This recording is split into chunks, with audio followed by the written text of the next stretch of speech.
नाव आहे के रेंज. के रेंजचा विषय निघाला की भाषणापेक्षा कृतीवर जास्त भर देण्याची वेळ या प्रश्नामध्ये निश्चितपणे निर्माण झालेली आहे. आणि म्हणून खऱ्या अर्थानं आज या ठिकाणी हा प्रश्न समजून घ्यायला आणि ज्यांनी या प्रश्नाचा सखोल असा अभ्यास केलाय ते या विभागाचे खासदार, आमचे सहकारी आणि मार्गदर्शक माननीय डॉक्टर सुजयदादा विखे पाटील साहेब, आपल्या शेजारी तालुक्यातील आमचे सोयरे माजी मंत्री आहेत ना, म्हणून काही शंका आहे शिवाजीराव कर्डिले साहेब, उपस्थित असलेले तालुका अध्यक्ष वसंतराव शेळी असतील, राहुल दादा असतील, डॉक्टर खिलारी असतील, पंचायत समितीचे आमचे सदस्य अमोल भाऊ साळवे असतील. मी सगळ्यांचा नामोल्लेख करत नाही. गावातील सर्वच सुजान बंधू ज्यांना या प्रश्नाचा खऱ्या अर्थाने ज्यांना पोटतिडीक आहे असे सगळे लोक या ठिकाणी उपस्थित आहेत. मला भाषण काय करायचं नाही, कारण ही काही भाषणाची वेळ नाही. आपल्या सगळ्यांवर एक वेगळी वेळ आलेली आहे.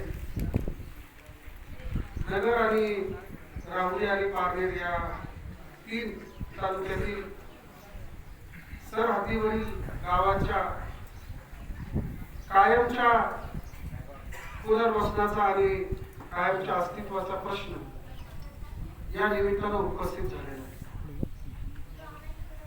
आज तुम्ही सगळेजण जरी या ठिकाणी टाळ्या वाजवत असले, हसत असले, तरी तुमच्या मनामध्ये एक वेदना आहे, तुमच्या मनामध्ये एक भावना आहे. तुम्हाला सगळ्यांना असं वाटतंय की उद्या मी बेघर होणार का काय, उद्या माझी जमीन जाणार का, मला हे गाव सोडून जावं लागणार का. ही भावना तुमची सगळ्यांची आहे, हे आम्हाला ज्ञात आहे. आणि म्हणून नुसतं भाषण करण्यासाठी तुमच्या समोर आलो. मला एका गोष्टीची खंत वाटते. खंत याच्यासाठी म्हणतो की मी सुरुवातीलाच आवाहन केलं की आपण हा प्रश्न राजकीय जोडे बाजूला ठेवून या ठिकाणी हा प्रश्न सोडवण्याचे अत्यंत गरज. मुळामध्ये सुजित पाटील आले, सुजयदादा आले, कर्डिले साहेब आले म्हणून आम्ही कुणी यायचंच नाही.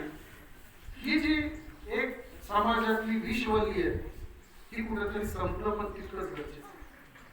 याचं कारण असं आहे की हा प्रश्न काही एकट्या माझा नाही, एकट्या खासदार साहेबांचा नाही, हा आपल्या तालुक्याच्या अस्मितेचा प्रश्न.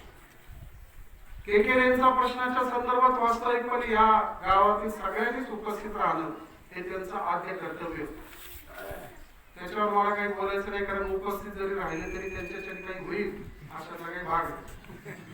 परंतु सोमनाथ बरोबर काय विषय इतकाच आहे की मागे बसलेले माझे धनगर बांधव, ते केसकर बंधू असतील, नाहीतर मग आमच्या तासामधली सगळे आलेली दत्ता तुम्ही असतात, भास्करराव तुम्ही असतात, तासवरून आलेली आपलं पठावाडून आलेली पोपटराव तुम्ही आहेत, अण्णा तुम्ही आहेत, सगळेच. आज धनगर, आदिवासी, त्याचबरोबर आपण ज्या सभा मंडपात बसलोय अशी आमची सावतामाळी, हे सगळी बंधू आज गुन्हागोविंद झाली वनकुटे गावामध्ये एकत्र राहतात. काही वर्षांच्या पूर्वी स्वर्गीय वसंतराव दादांनी या ठिकाणी शिक्षणाचं दालन सुरू केलं. वनकुटे गावामध्ये किती कामं केली ही जर आता गुरुजी सांगायचा विषय झाला तर मला संध्याकाळ होईल, परंतु कामाचा हिशोब संपणार नाही आणि आपल्याला तो मांडायचा आहे. कारण कामाचा हिशोब मांडायला आपण इथं आलो नाही. आपण जे इथं उभे आहेत आज, ते आज आपल्याला कोणाकडे काहीतरी मागायचं, कोणाला काहीतरी साखर घालायचंय, कोणाकडे काहीतरी मागायचं. काल परवा एक नोटिफिकेशन जिल्हाधिकाऱ्यांचं वाचलं. दीपक, मला वाटतं तूच पाठवलं मला व्हॉट्सअपवर. घाबरू नको, तू कोण काय करत नाही. त्याच्याला तसं जमते करतो, घाबरायचं काही कारण नाही.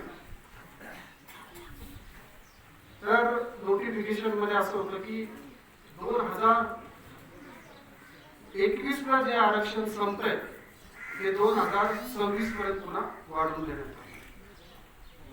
मग जर अजून 6 महिने या सगळ्या गोष्टीला वेळ होता तर जिल्हाधिकाऱ्यांनी 6 महिने आधीच नोटिफिकेशनची वेळ वाढवण्याची गरजच काय होती?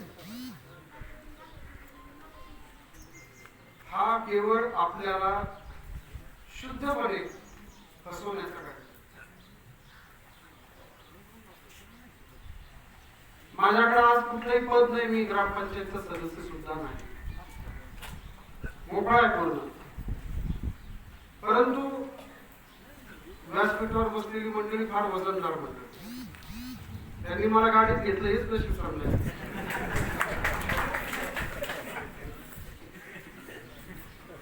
ते सहसा गाडीत घेत नाहीत कोणाला.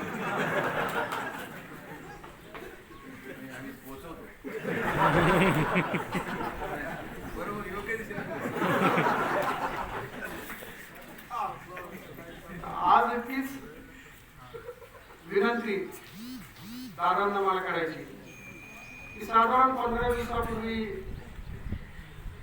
आमची सगळ्यांची चर्चा झाली आणि चर्चा झाल्यानंतर त्यांनी एकच वाक्य वापरलं मला.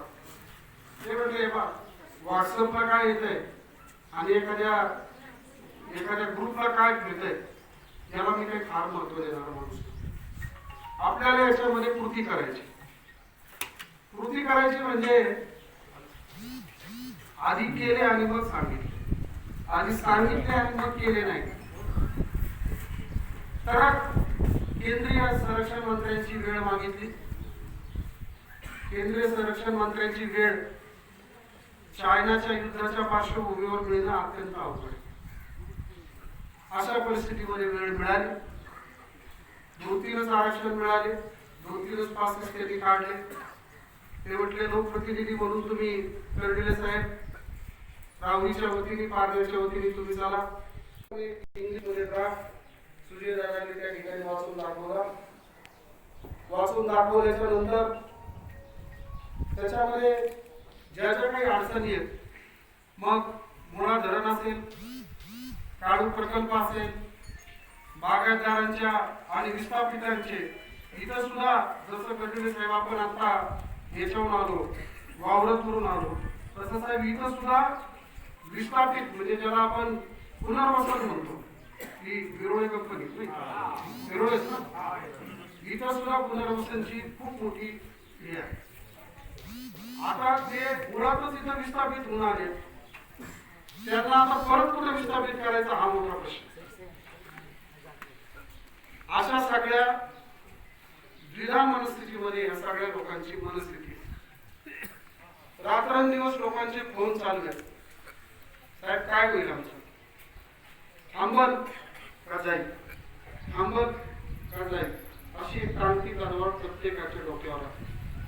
इथं चेहऱ्यावर दाखवत नाही, परंतु आहे. सुरेश खरंय का कुठे आहे ना, जाऊ द्यायचं खरंय, लक्ष नाही, गप्पा मारतो म्हणून.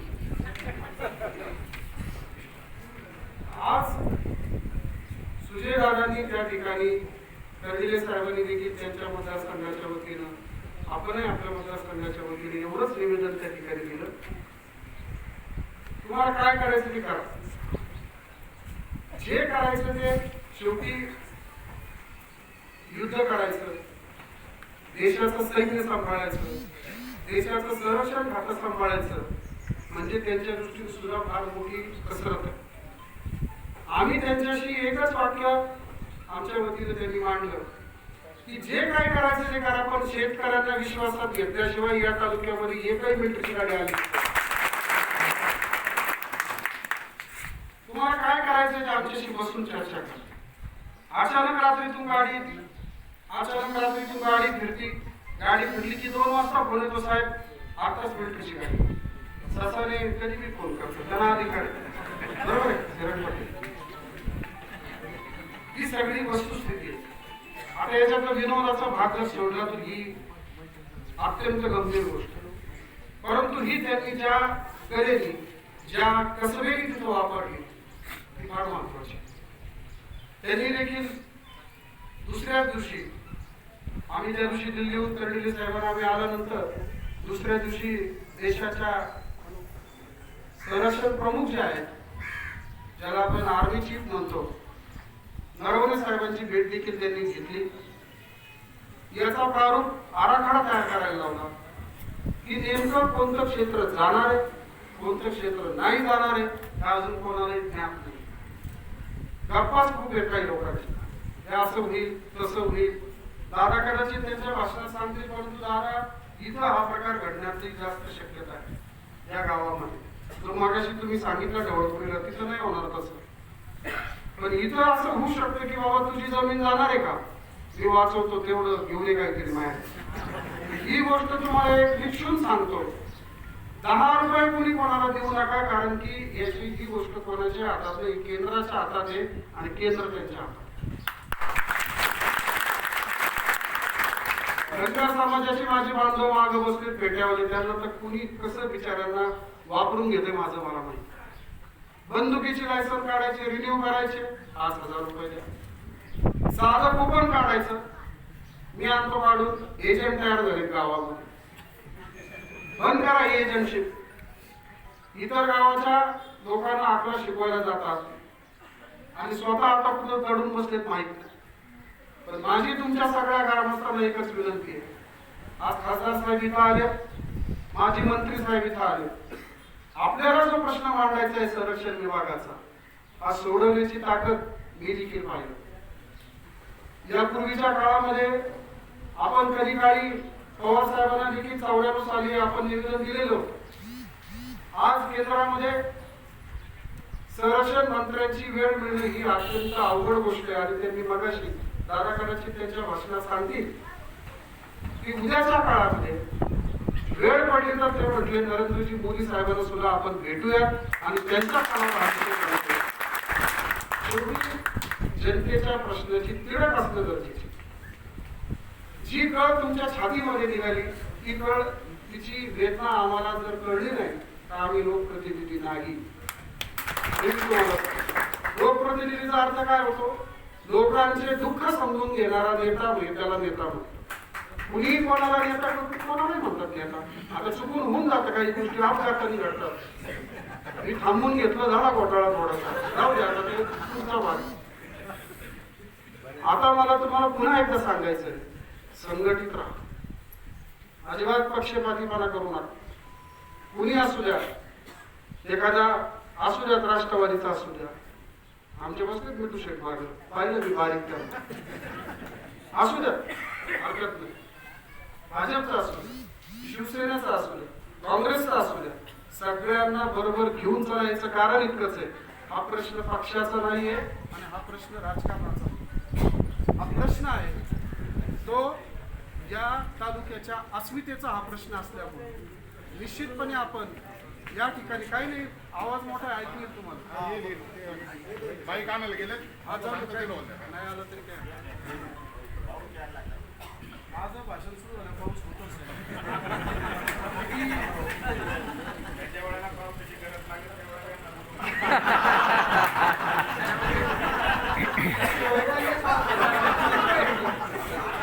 अति प्रचंड पाऊस झाला आणि लाईट पण आली.